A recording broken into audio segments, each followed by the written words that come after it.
Welcome back to the show, everybody. Check out this headline. Ripple's recent acquisition may have just saved us from another crypto collapse. Don't believe it. It's still true. Somebody roll that beautiful intro.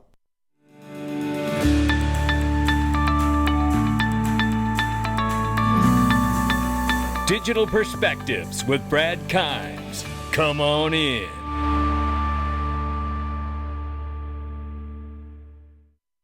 Welcome back to the show, everybody. You can follow us on Twitter and YouTube for exclusive content. Right now, $1.08 trillion market cap for crypto. The market is up 1.5%. 26,000 slightly over for Bitcoin now. We see 1609 and change for Ethereum. Tether market cap is 83.1 billion plus. XRP is 47 cents. Climbing back 1.9% in the 24 hours, still off by 4.8 on the 7-day. Let's get into this. Ladies and gentlemen, if you have not done it, join us tomorrow night and take advantage of the Digital Perspective Mastermind class and the private call that we're going to have. There's a 3-day free trial. We are going to have special guest Nick Burafedo join us from Link2 to talk about these amazing new private equity opportunities that are available. You are not going to want to miss it. I can tell you that. Let's get started. And don't miss the opportunity, if you are accredited, to get the private equity that's available here. You can see all the remarkable companies. Do not mess around. This stuff does not last long. Look, Standard, gone. This is what happens. Zipline, fully subscribed. And, sometimes they can get it back. Sometimes they can't. So the opportunities end up being very limited. And I know for a fact Ripple right now has incredible pricing because of the advantage that Link2 was able to secure a block for such an incredible price. Take advantage and get you some. Link underneath the video. Coinbase. The SEC is set to testify on Tuesday today, ladies and gentlemen, and the facts are that the U.S. is at risk of losing out on 1 million developer jobs and 3 million related non-technical jobs over the next 7 years as Web3 development increasingly moves overseas. Regulatory and legislative uncertainty puts 4 million jobs at risk by 2030. The U.S.'s share of global Web3 development has recently and already dropped from 40 to 29% in the last 5 years, fueled by uncertainty and regulation by enforcement approach in the U.S. by none other than the SEC and Gary Goldman Gensler. On the average, the U.S. is losing almost 2% of the Web3 developer share every year. That means high-quality jobs, good-paying jobs, are leaving the U.S. to innovate in locations with better conditions like clear regulation or commitment to technological leadership. This is what we're up against here. And if you understand that, like I believe the SEC is absolutely under regulatory capture.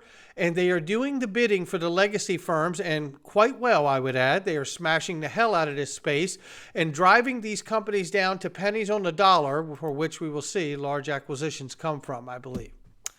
Grayscale and others as Invesco, Fidelity, BlackRock, you know the names, Vanguard, they're all waiting for a approval of a spot Bitcoin ETF.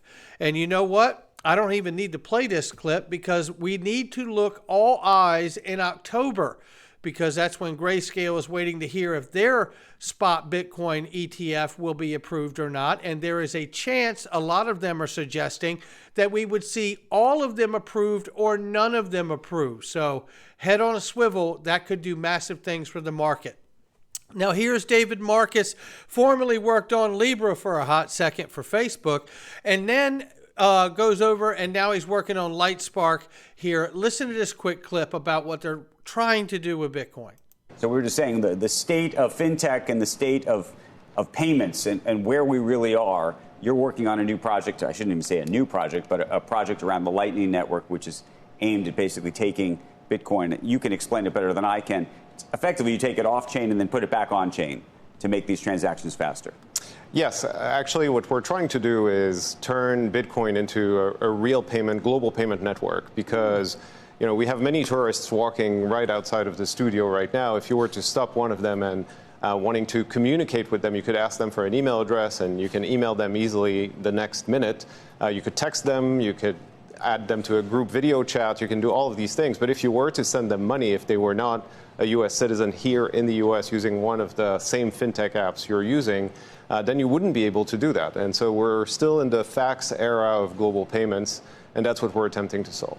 Right. Well, why is that so important, by the way? Because the truth is, I'll tell you why it's important. Hang back, Andrew. I'll field this one. David, take a break. It's important because it is really antiquated compared to the newer technologies that exist out here and the options that exist. So they're trying to bring more functionality to the network. That's why it's important. But the reality is why don't we just work together in the same fashion that the current internet exists? There are many different protocols that make up the experience of the internet that we use and participate in today. Whether it's file transfer protocol or the HTTP protocol for websites or the SMTP for email, all these different protocols combined together give us a unique experience of the Internet of Information. So why not just work together, mine Bitcoin on the XRP ledger, and you can settle in seconds for a fraction of a penny. Everyone wins. Everyone wins. And you don't even have to worry about trying to make it a payment network. But it could be used as one once it's on the XRP ledger, and you get the same consistent experience. Well, here we see, look, we're going to get into this today, and we need to, because it really does appear to me that Ripple has saved us from another crypto collapse and debacle. You're going to find out why in a second. But first, as a refresher from the recent acquisition of Ripple buying Fortress Trust, Ratha Comment had shared, as we commented on rightfully so yesterday here, that it basically helps them connect to traditional financial institutions dealing with fiat, banks, trusts, etc. Ripple has stated can now tokenize real-world assets, hold them safe in compliant ways. That is the foremost thing we need to get out of Medico and Fortress Trust there. And it's really a huge functionality creating these verticals inside of the company. Now, Crypto Insight UK says, thanks to the SEC for saving us from Ripple. Above, as you might be able to tell, is sarcasm. He says, for those of you who don't know, Ripple recently acquired Fortress. In the weeks before this acquisition, you have to remember, Ripple was a part owner of the company before just making that acquisition. But it says here, weeks before the acquisition of Fortress, third-party vendor had a cloud hack. Some of Fortress's clients' funds were lost. Ripple stepped in and accelerated the acquisition while also making those clients whole again. I mean, this is a class act that Ripple just pulled. This is a classy move here.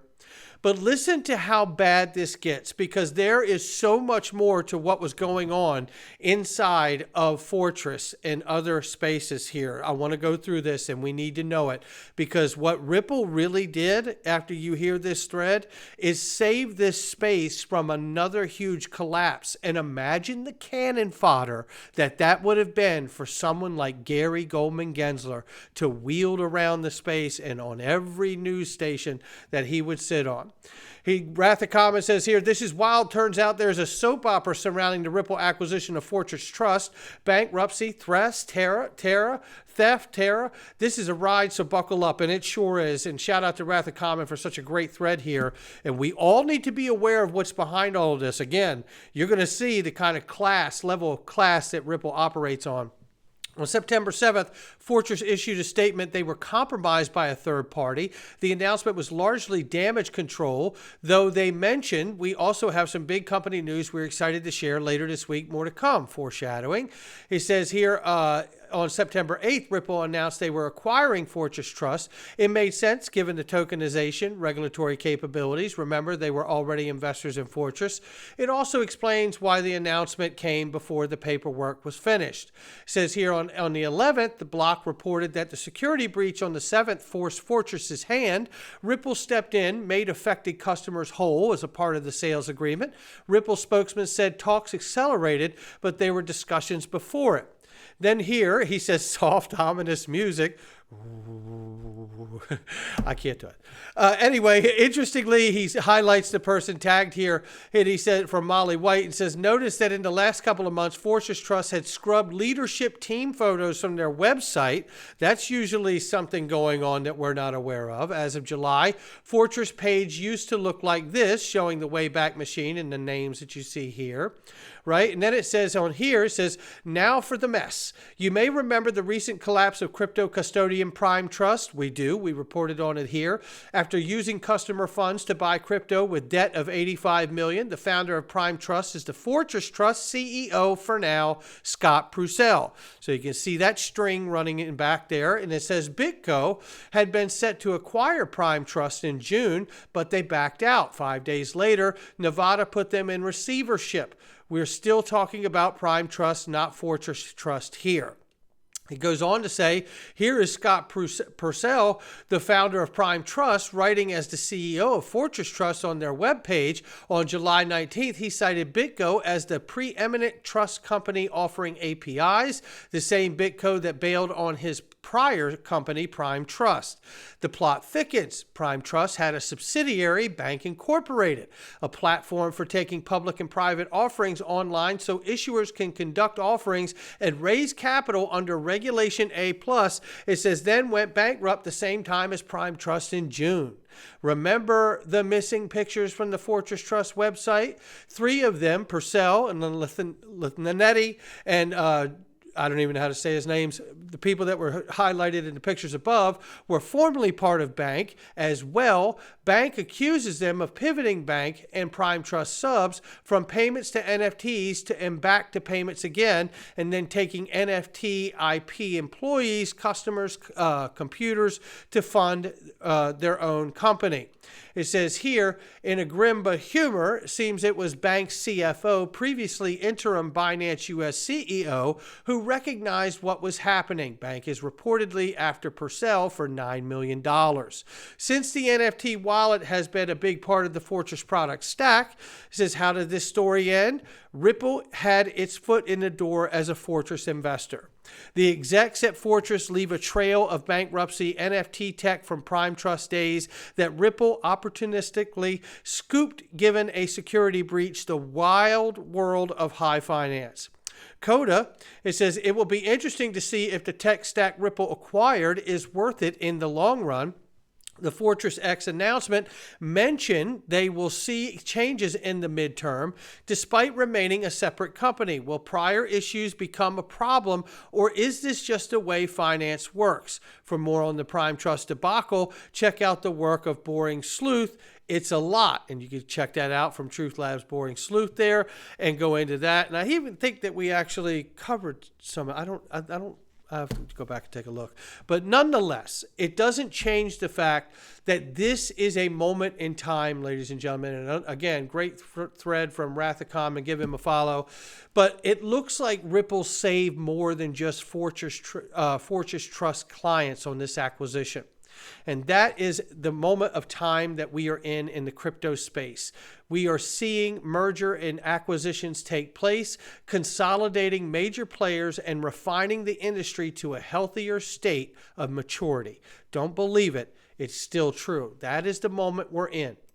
And then here we see cross-border payments and CBDC discussion going on while all of that is being uncovered and found out. And thank goodness Ripple's got the money to be able to buy the mess up and clean it up.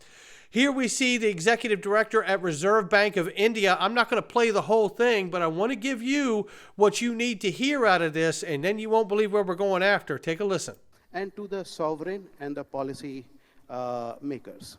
So therefore, CBDC is a wonderful opportunity and is a great motivation for most of the central bankers, including RBI, actually to bring it as an alternative, as an option for the customer, the people, common people, to use it as per their choice and convenience. Now, generally, I hear that people try to compare it vis-a-vis the payment system, the DPSS, UPI. Now, I told this is a currency and UPI is a payment system. Now, this currency has a three feature: store of value, payment, and the unit of account. The payment side, it is as efficient or as good as UPI can be. It is no better. I can tell you very clearly, it is no better. But it can have multiple use cases by way of store of value, right? What basically we are motivated to, like for the wholesale CBDC, if you look at, there can be settlement finality because it's a central bank currency, it's not a commercial bank money. And when we look at settlement guarantee requirement, that can be removed. Cross-border transactions, this will be a great enabler in coming days, because you are aware that at this point of time, correspondent banking system, multiple banks are involved for making this type of transaction to happen. It involves a lot of cost to be there. As per the World Bank estimates, the cost is around 6% for the retail transactions for this type of overseas remittances, etc. Again, for the big and the large value remittances, only 3 or 4 banks globally, they operate. So again, these things are not good for any system. That's it right there. Cross-border payments, only 3 or 4 banks are really in control of it. So I want you to think now real clearly about what we're seeing around the world, the BRICS coalition, right? The obfuscation of the use of SWIFT and their payment messaging system. If the world is going to move to a new paradigm of digital currencies and central bank digital currencies, this whole only 3 banks control the cross-border gateways like gatekeepers is not the idea and picture of a new world. It is not the idea and picture of a new financial world, a new payments world. It cannot be. And remember what David Schwartz said. Remember when he said if banks could push stop on this technology, they would do it because they don't want this stuff to change, right? And we know that's because they're making money on the friction and being the gatekeeper, and they want to keep it that way. But they're not going to be able to do it because the world is moving, not just one actor. But let's talk about the level of what's actually taking place in India. RBI governor has revealed that India's CBDC has now around 1.5 million users. In addition, over 300,000 merchants are currently accepting payments in digital rupees, and the pilot is being operated through 13 banks in 26 cities. That's what we're talking about when you hear this gentleman acknowledging that cross-border is so important, and we can't just have the old system be some kind of a new system if the same 3 banks are running the show. And here we see R3 stepping in, and we know damn well that R3 holds a lot of XRP. We just don't know how much. They were originally pre-allocated a 5 billion XRP option contract back in the day. And then they went to court after Ripple said they didn't hold their bargain up, and they sued each other and ended that. But nevertheless, we know that XRP can be used in conjunction with R3's Corda Settler platform. And they are projecting 5 trillion in assets could be tokenized on the blockchain in the next 5 years. This is what I'm waiting for. And then we see this, the Digital Euro Association celebrating. Thrilled to share that our member Ripple presented cross-border payments with CBDCs at the CBDC conference. I'm sure it's nothing. You know, when I look at this space and I see like the fundamental news and then a chart like EggRag Crypto shares here, look at this triangle right here and look at where we're at. Right here is where we are, right? Understanding we are here. And understanding that if we get above this, right, the MYTL, it could be very good for us, right? And then looking at history in the past, we know that what do we have to do? Be patient, allow the builders to build, allow the companies to adopt, right? Allow the customers to get educated so they can be brought into the system. That's all we have to do. Everything else is taking care of itself. Not financial advice from me or anyone else. It's just my digital perspectives. I'm not going anywhere. I'll catch all of you on the next one.